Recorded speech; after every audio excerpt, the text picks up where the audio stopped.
Y entonces lo que vamos a hacer, en primer lugar, es empezar a trabajar en una cosa que es una introducción que no lo hacemos nosotros, la hace una persona que es nigeriana, y se llama, a ver si lo digo bien, Chimamanda Ngozi Adichie, ¿vale? Esta señora, que hace una disertación en TED, que le tenéis ahí, sobre The Danger of a Single Story, ¿vale?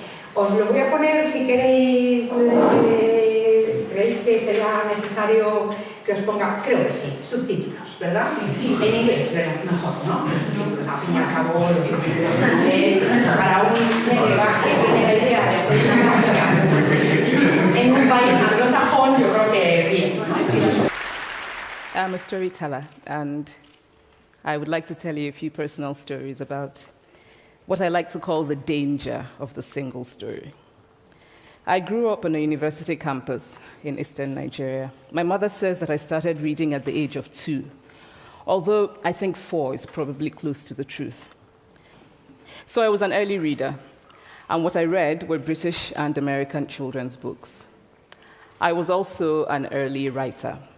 And when I began to write at about the age of 7, stories in pencil with crayon illustrations that my poor mother was obligated to read, I wrote exactly the kinds of stories I was reading.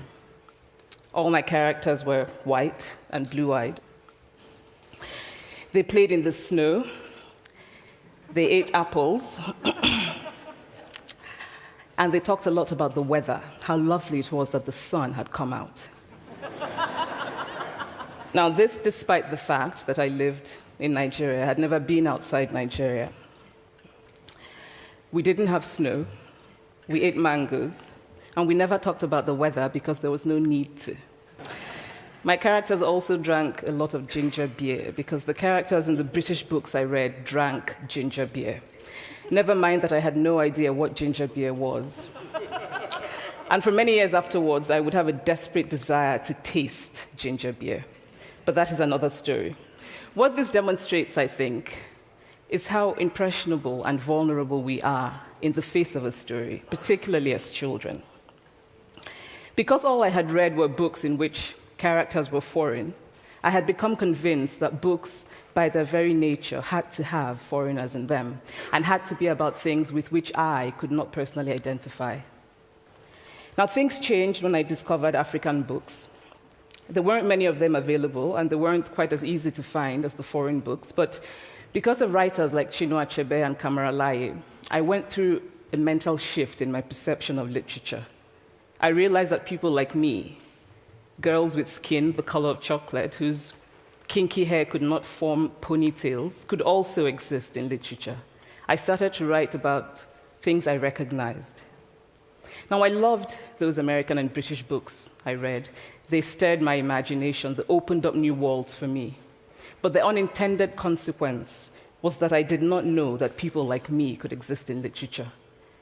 So what the discovery of African writers did for me was this. It saved me from having a single story of what books are. I come from a conventional middle-class Nigerian family. My father was a professor. My mother was an administrator. And so we had, as was the norm, live-in domestic help who would often come from nearby rural villages. So the year I turned 8, we got a new houseboy. His name was Fide. The only thing my mother told us about him was that his family was very poor. My mother sent yams and rice and our old clothes to his family. And when I didn't finish my dinner, my mother would say, "Finish your food. Don't you know people like Fide's family have nothing?" So I felt enormous pity for Fide's family.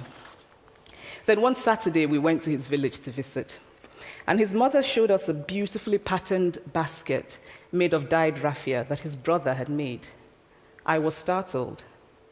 It had not occurred to me that anybody in his family could actually make something. All I had heard about them was how poor they were, so that it had become impossible for me to see them as anything else but poor. Their poverty was my single story of them.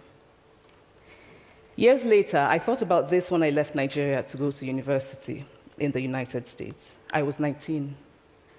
My American roommate was shocked by me.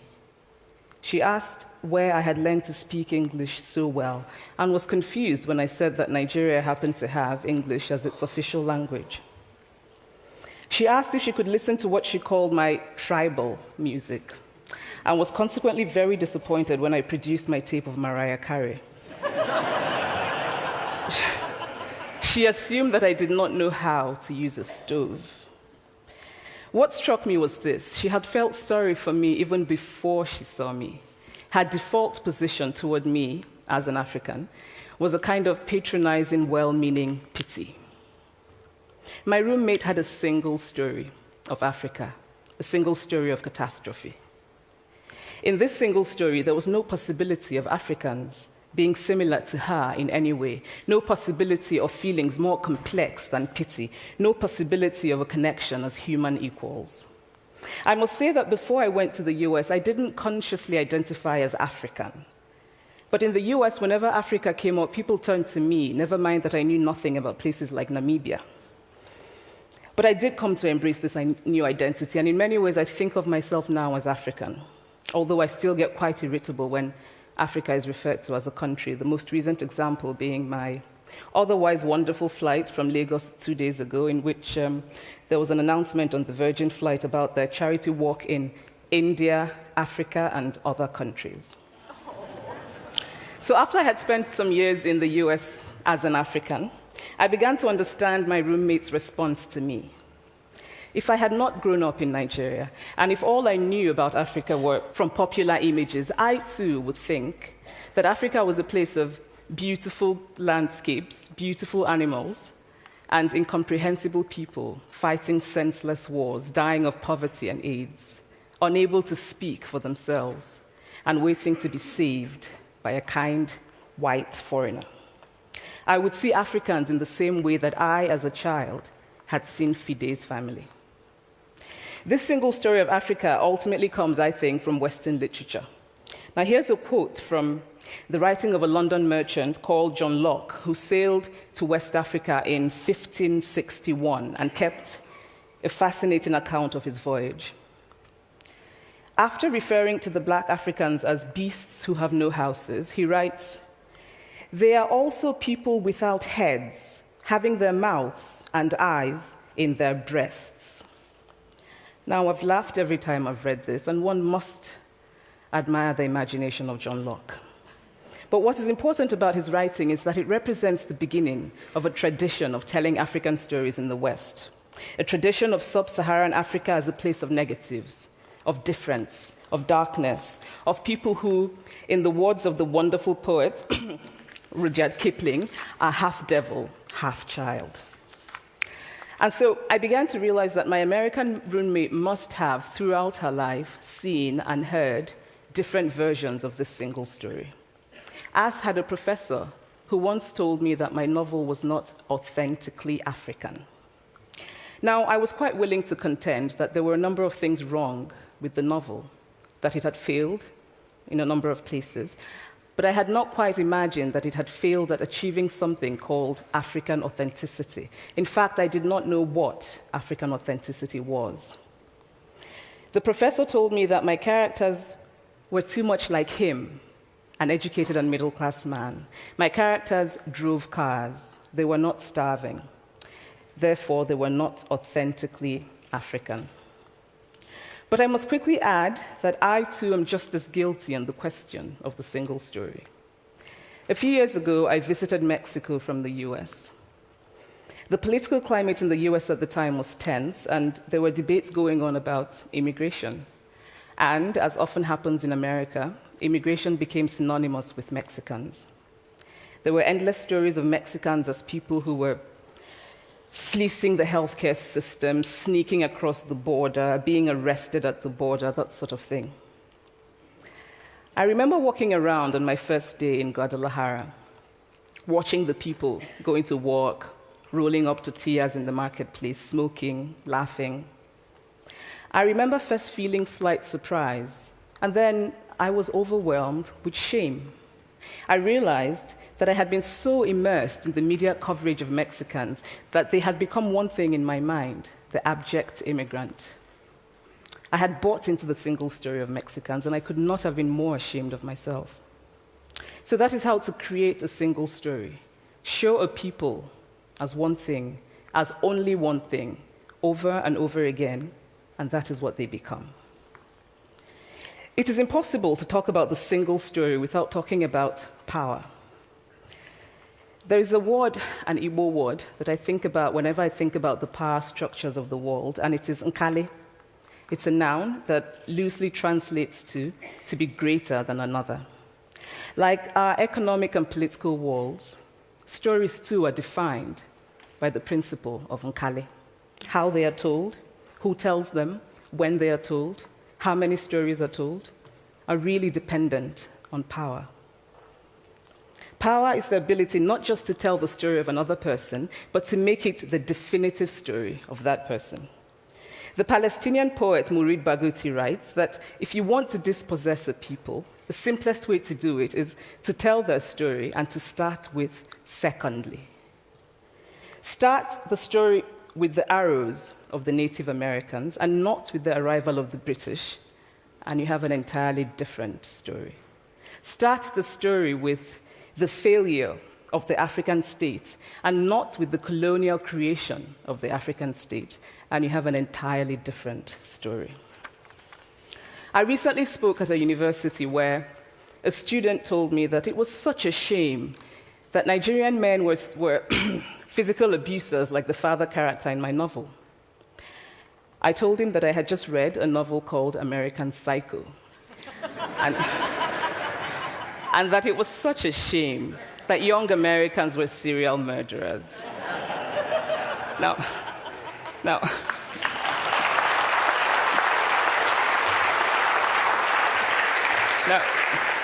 obviously, I said this in a fit of mild irritation, but it would never have occurred to me to think that just because I had read a novel in which a character was a serial killer, that he was somehow representative of all Americans. And now, this is not because I'm a better person than that student, but because of America's cultural and economic power, I had many stories of America. I had read Thailand, Updike, and Steinbeck, and Gateskill. I did not have a single story of America. When I learned some years ago that writers were expected to have had really unhappy childhoods to be successful, I began to think about how I could invent horrible things my parents had done to me. But the truth is that I had a very happy childhood, full of laughter and love, in a very close-knit family. But I also had grandfathers who died in refugee camps. My cousin, Polly, died because he could not get adequate health care. One of my closest friends, Okoloma, died in a plane crash because our fire trucks did not have water. I grew up under repressive military governments that devalued education so that sometimes my parents were not paid their salaries. And so as a child, I saw jam disappear from the breakfast table. Then margarine disappeared. Then bread became too expensive. Then milk became rationed. And most of all, a kind of normalized political fear invaded our lives. All of these stories make me who I am. But to insist on only these negative stories is to flatten my experience and to overlook the many other stories that formed me. The single story creates stereotypes, and the problem with stereotypes is not that they are untrue, but that they are incomplete. They make one story become the only story. Of course, Africa is a continent full of catastrophes, the immense ones, such as the horrific rapes in Congo, and depressing ones, such as the fact that 5,000 people apply for one job vacancy in Nigeria. But there are other stories that are not about catastrophe, and it is very important, it is just as important to talk about them. I've always felt that it is impossible to engage properly with a place or a person without engaging with all of the stories of that place and that person. The consequence of the single story is this: it robs people of dignity. It makes our recognition of our equal humanity difficult. It emphasizes how we are different rather than how we are similar. So what if before my Mexican trip, I had followed the immigration debate from both sides, the US and the Mexican? What if my mother had told us that Fide's family was poor and hardworking? What if we had an African television network that broadcast diverse African stories all over the world, what the Nigerian writer Chinua Achebe calls a balance of stories? What if my roommate knew about my Nigerian publisher, Mukhtar Bakare, a remarkable man who left his job in a bank to follow his dream and start a publishing house? Now, the conventional wisdom was that Nigerians don't read literature. He disagreed. He felt that people who could read would read if you made literature affordable and available to them. Shortly after he published my first novel, I went to a TV station in Lagos to do an interview. And a woman who worked there as a messenger came up to me and said, "I really liked your novel. I didn't like the ending. Now you must write a sequel, and this is what will happen." And she went on to tell me what to write in the sequel. Now, I was not only charmed, I was very moved. Here was a woman, part of the ordinary masses of Nigerians who were not supposed to be readers. She had not only read the book, but she had taken ownership of it and felt justified in telling me what to write in the sequel.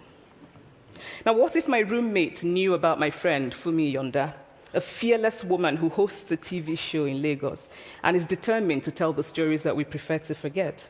What if my roommate knew about the heart procedure that was performed in the Lagos hospital last week? What if my roommate knew about contemporary Nigerian music, talented people singing in English and Pidgin and Igbo and Yoruba and Ijo, mixing influences from Jay-Z to Fela to Bob Marley to their grandfathers? What if my roommate knew about the female lawyer who recently went to court in Nigeria to challenge a ridiculous law that required women to get their husband's consent before renewing their passports? What if my roommate knew about Nollywood, full of innovative people making films despite great technical odds? Films so popular that they really are the best example of Nigerians consuming what they produce.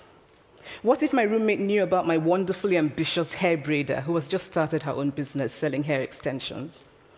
Or about the millions of other Nigerians who start businesses and sometimes fail, but continue to nurse ambition?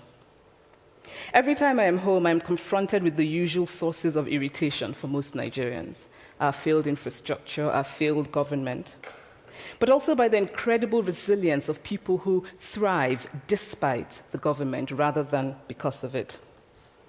I teach writing workshops in Lagos every summer, and it is amazing to me how many people apply, how many people are eager to write, to tell stories.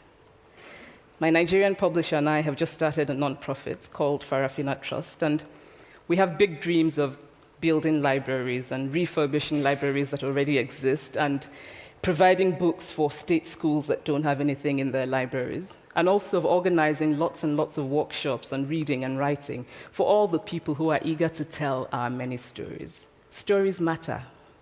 Many stories matter. Stories have been used to dispossess and to malign, but stories can also be used to empower and to humanize. Stories can break the dignity of a people, but stories can also repair that broken dignity. The American writer Alice Walker wrote this about her southern relatives who had moved to the north, and she introduced them to a book about the southern life that they had left behind. They sat around reading the book themselves, listening to me read the book, and a kind of paradise was regained. I would like to end with this thought, that when we reject the single story, when we realize that there is never a single story about any place, we regain a kind of paradise. Thank you.